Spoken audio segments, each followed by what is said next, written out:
How's it going, guys? It's the middle of February here. I'm out here on one of my favorite Kansas farms. This food plot you see right here behind me, I planted 2 turnips and radishes last year, and it did really well. It is providing a lot of good food through the winter months here to keep my deer herd healthy.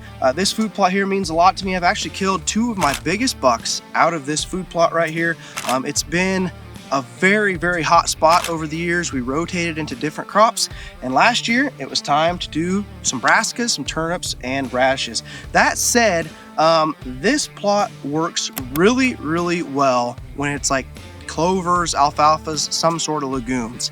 I've got a blind set up over here for a south wind, and early season, this spot right here can be dynamite. It's been about 4 years since I've had it into a clover plot, and it's about the perfect time of year right now to do some frost seeding. So we're gonna put this thing back into clover. Okay, so right now, middle of February, we have the perfect conditions for doing a little frost seeding.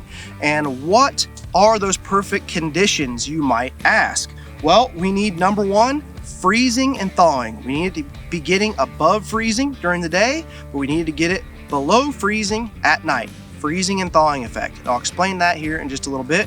We need some soil moisture, which we also have right now. And if you can, especially I love frost seeding into turnip plots and radishes and stuff like this, because the way those big bulbs, like we have right here, this one's actually been eaten a little bit. The way these big bulbs work, they're making a lot of little crevices and things out here in this plot in the dirt for those little tiny clover seeds to fall down into.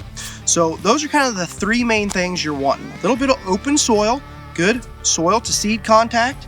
You're wanting some moisture, and you're wanting that freezing and thawing effect. So let's go back to the freezing and thawing effect. Why do you want that? Well, basically I'm gonna go out here and I'm going to broadcast my clovers into this existing turnip and radish plot. Those seeds are going to fall down in here. It's going to warm up during the day, so that moisture is going to thaw out, and then when it starts to freeze at night, it's going to freeze that moisture. So basically that soil is opening and shutting in a way, and what that's going to do is suck those seeds down into the ground to get even better seed to soil contact. So that's number 1. That's what we want. We've got the perfect conditions for it right here. Number 2, like I said, if you have moisture in the soil, the more moisture the better, because you're going to get more of that freezing and thawing effect. So you're going to suck that seed down into the ground just the perfect amount, and here in a few months we should have just a beautiful green carpet of clover out here.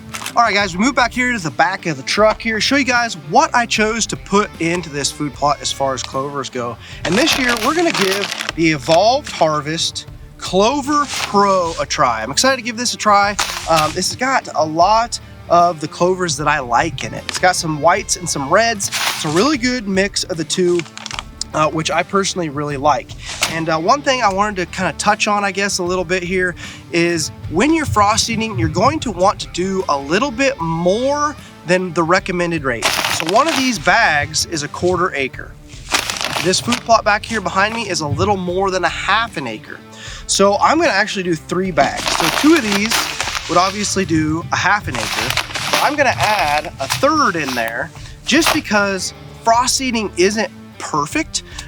It's not like I'm drilling these seeds into the ground. So there's going to be some that might land in a few different spots that, aren't great seed to soil contact. So with that said, I'm going to add an extra bag. So we're going to put 3/4 of an acre's worth of clover seed on basically like 0.6 of an acre. So this should work out really good. If I need to come back and overseed it at another time, I definitely can do that, but this should work really good. We're just going to use this simple little Scott's lawn grass seed thing. Spreader should work really good. I've used these in the past for many different little food plots. They work great for clover. The clover seed falls right down in here really well. You can set this thing pretty precise. We'll show you how to set this thing up so that you don't waste your seed here real quick.